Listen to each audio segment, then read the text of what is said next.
Molly, welcome to the show. Welcome to Product Growth Stories. I'm so excited to have you here and talk about your journey and the journey growing Bonso.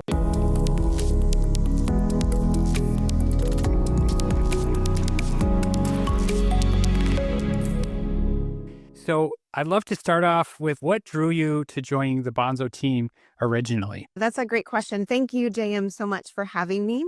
I can talk about Bonso forever because it is such a fantastic organization.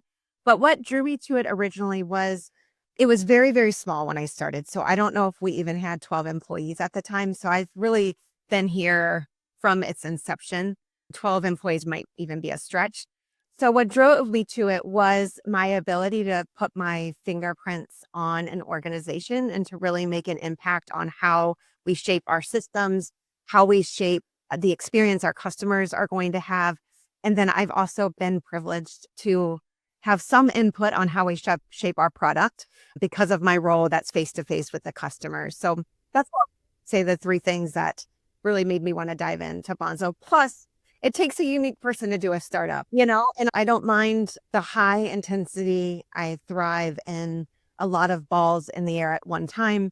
And I knew personally a couple of the guys that started it. And when you just meet really good people that have a really good product on their hand, it makes for a magical experience. It's hard to beat like a winning team of people that you can relate to. And so you are like a pro plate spinner. That's right. I think especially when Bonso really started in like 2019, it started to get some wheels on it.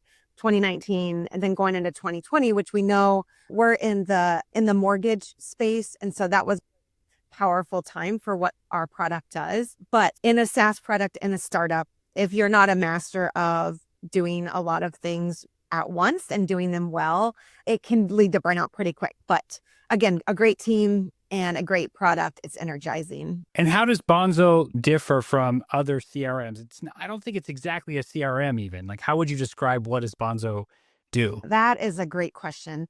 What makes us stand out in the marketplace is our ability to use an omnichannel approach. So we use not only email and not only calling or voicemail drops, but texting as well.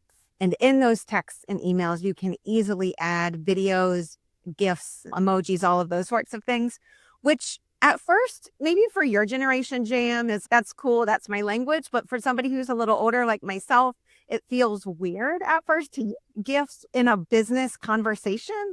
But a huge portion in the last several years of the buyers within the market are from a generation that use GIFs as a language, right? So allowing that automation. So it's automation to your buyers or the agent through the loan process, to your customer through that loan process, automating it, but in a way that is very personal.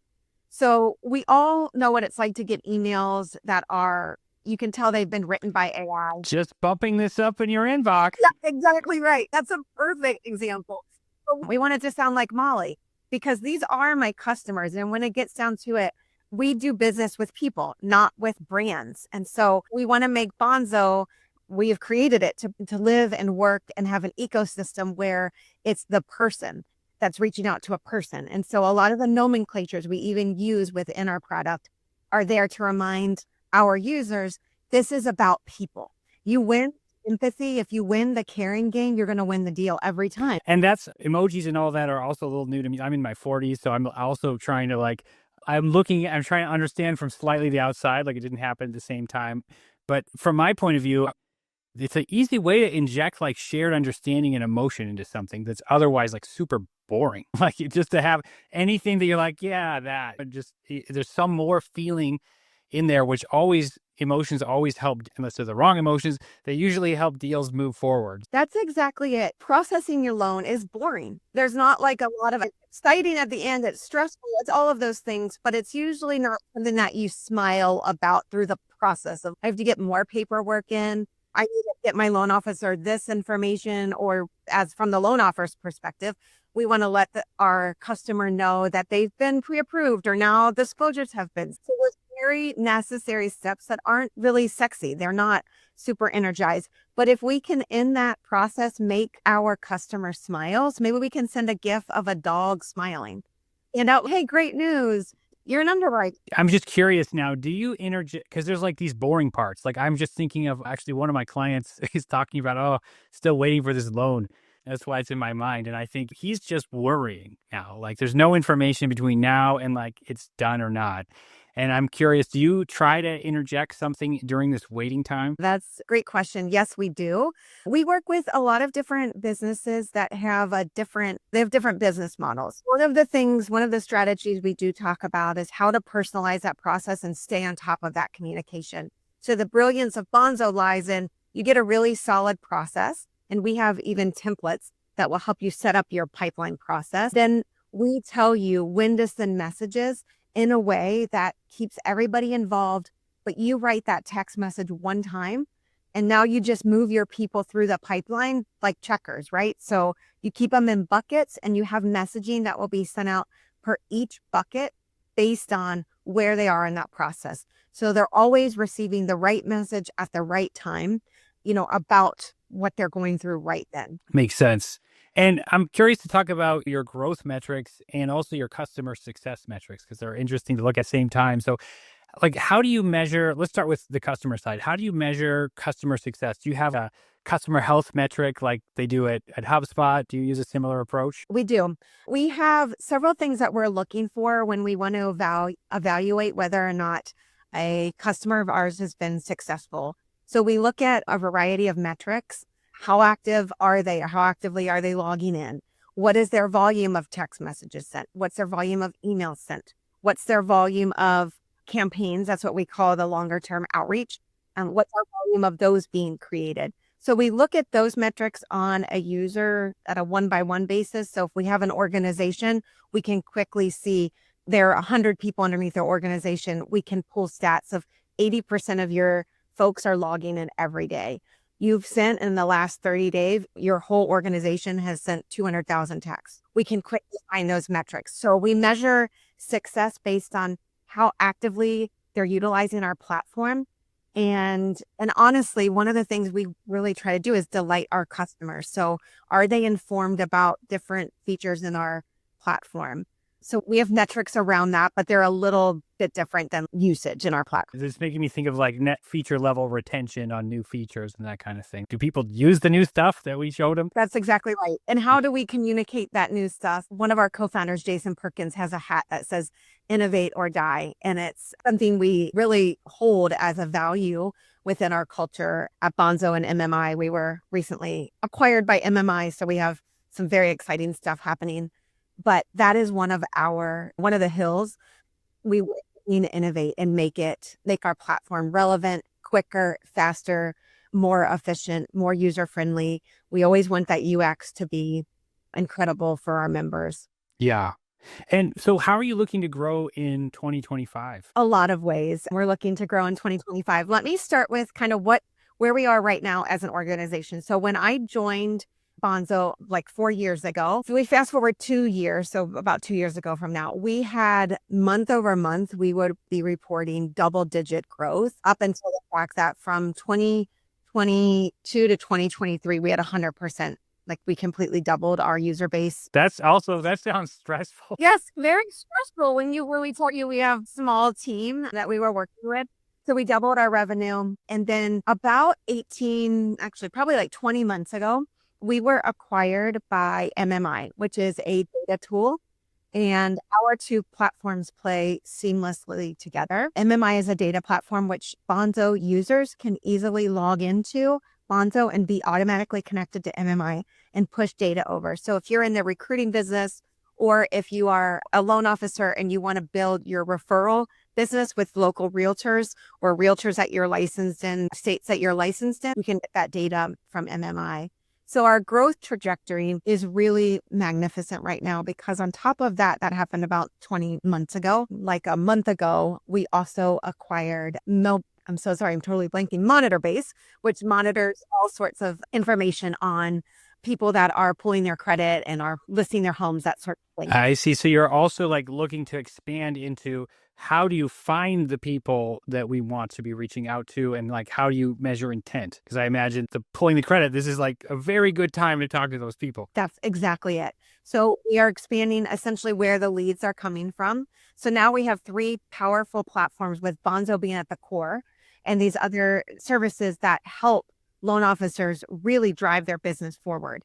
And so we are like really excited to take our core base of Bonzo users and introduce them to these other 2 platforms, which not only play seamlessly, but really allow for more deals to be done by the loan officers, more leads to be acquired by officers, and a more seamless process, really from start to finish. And now I'm curious. So it's these 3 different players. Are you planning to integrate it from a UX point of view, or is it more like partnerships and you're going to let them know this is how you could use these other pieces? Both and. It will be right now within Bonzo, there already is a UX for our connection with MMI. As the monitor base is a newer acquisition that's being built right now in the back end by our dev and product team, but that will be here in the very near future.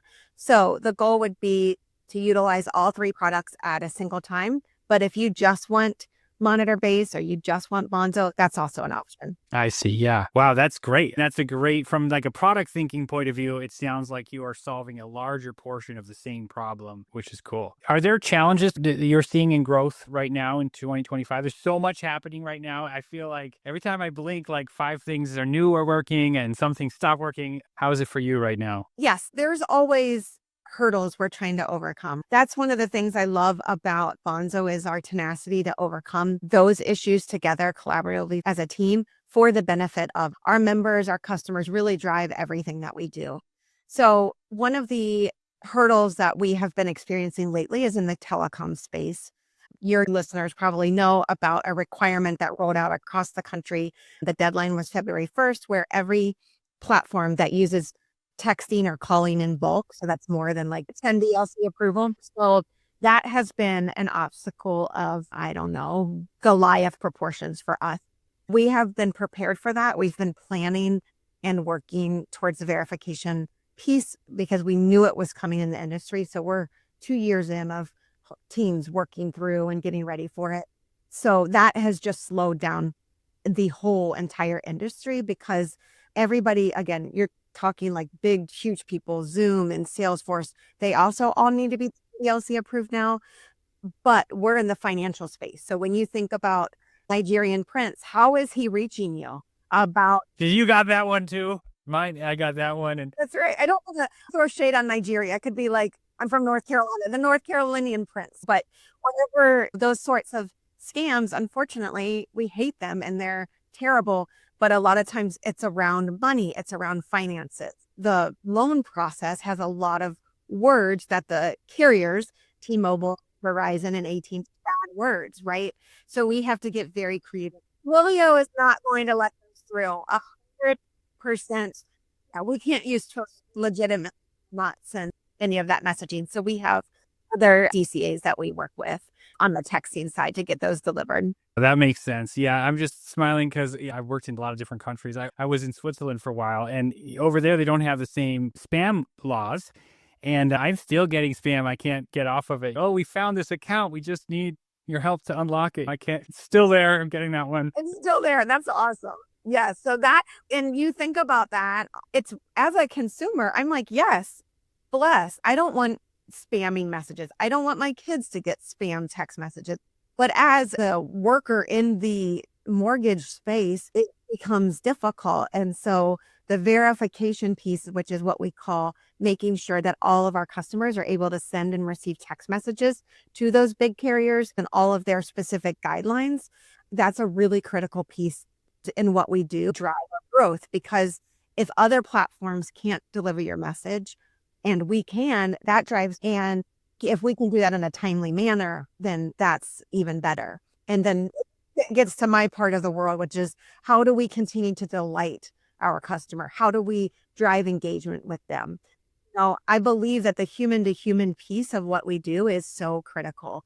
Feels more important now, I feel like, because we can all sense so much junk with AI so quickly now. I feel like these kinds of like this conversation or face-to-face things matter so much more now. Do you find that? I think you said that it is, to me, in many ways, the linchpin what we do, because we know our product is incredible. And a lot of products are incredible. Let's be honest. Like we have some really fantastic people, really smart people that have built some like pretty incredible platforms. So the human to human piece to me, I think this is what I tell my team, that we're going to continue to get faster and more technology. What we can win at is the people game. Again, we show care to our customers. If we lead with true empathy, if we're over communicative about solving their problems, when sometimes we can't get a solution as quickly as we would like, how do we continue to stay engaged and just show genuine care for our customer? This is how you get the part of the recurring revenue. Otherwise, it's just we try something, it didn't work right away. And so are you guys aiming at a specific segment for growth right now? Is because I see you have very large partners and I could imagine there's all different tranches of the market for mortgages. Like who are you aiming at for growing now? We have really two segments, which also makes us unique because most of our competitors and people in our similar market space will do one or the other, enterprise or the smaller brokers. We actually are covering both of those. So it's a unique tightrope that we're walking, but we really want to excel in both the enterprise space and the small to medium business space. So we do both of those, and it requires a unique skill set to balance both of those things, not just as somebody who works in customer success, but also even in our platform. The way a gigantic enterprise. Yeah, they use it differently. You got it. They use it differently. And so determining the best way to strategize usage of our platform for a company that has 800 loan officers underneath it versus one that might have 7. A lot of strategies can overlap there, but there are unique ones that our team is trained on how to deliver based on what our customer is doing and what their goals are as an organization. Excellent. Yeah. So I'm curious, this has been already incredibly insightful. And like before we wrap up, what is it that you're most excited about this year? That is a great question. What am I most excited about? I would say that would be twofold. I'm most excited about continuing to figure out ways to delight our customers. That is something that really drives me. I wake up every morning and I think about Bonso, what tickets and issues do we have outstanding? How can we make sure these people really feel heard and understood? Or if you can tell, that's just a part of who I am. I'm always thinking about if I was in their shoes, what would that feel like? And that's very micro, but I think within my organization, I think about it as me, my team, and then our whole enterprise company. And so I'm thinking about daily, how can I get better as myself, the team, and our whole org? So that drive for empathy and that human piece, I am most excited about learning how to continue to train my team how to do that well, but also how do we just infuse that through the entire process from the moment you sign, the moment you ask for a demo with somebody on our sales team. And then I think my number 2 one would be, because we just acquired Monitor Base, I am so excited. This threesome is like absolutely power.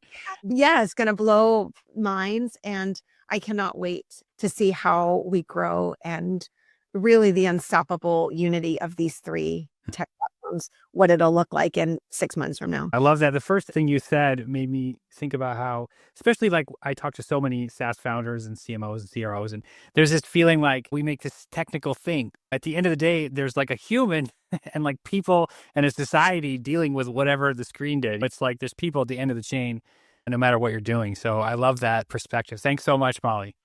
Thank you. Thank you so much for having me on. I really appreciate it. You're welcome.